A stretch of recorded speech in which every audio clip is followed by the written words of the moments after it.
En été, la saison touristique bat son plein au cœur de Marennes-Oléron. Pour les ostréiculteurs, cette chaleur amène surtout un regain d'activité.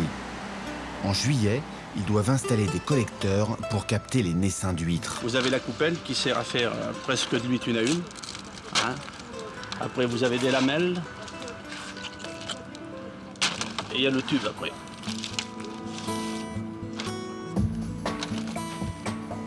L'ostréiculture est souvent une affaire de famille et des générations ont hérité de ce métier avec son mode de vie au rythme des marées. Tous les jours, ou presque, 2 heures avant la marée basse, ils partent en mer à bord de leur chaland. Dès que la mer se retire assez pour les laisser travailler, leur journée commence. La plupart des ostréiculteurs possèdent des parcs répartis sur plusieurs secteurs, chacun étant recouvert par la marée à des stades différents.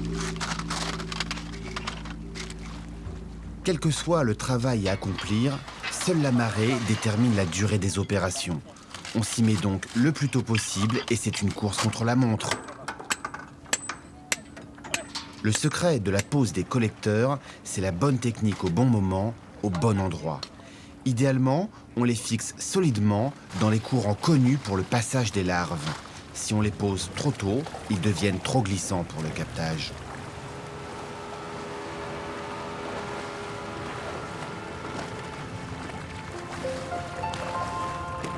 Les collecteurs servent de support aux larves qui doivent s'agripper à une surface rugueuse. Dès que l'eau atteint 18 degrés, les animaux matures se reproduisent.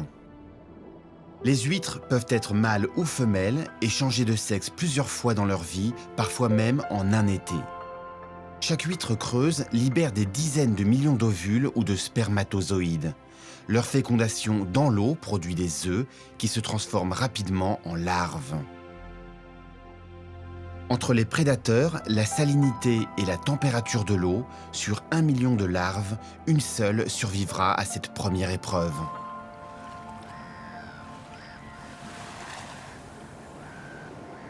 Presque aussitôt, elles ont des petits cils pour nager et au bout de 2 semaines, un pied se forme pour tenter de s'accrocher au premier support venu. Sinon, c'est l'envasement et une mort certaine.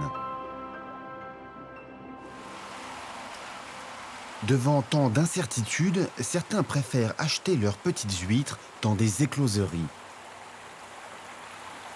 Le naissin se développe dans un courant d'eau. Il bénéficie de la richesse naturelle du marais, richesse en phytoplancton. Toutes les huîtres sont une à une, donc il n'y a pas besoin de les séparer l'une de l'autre. Donc pas de problème de mortalité, pas de problème de forme un peu bizarre due au détrocage.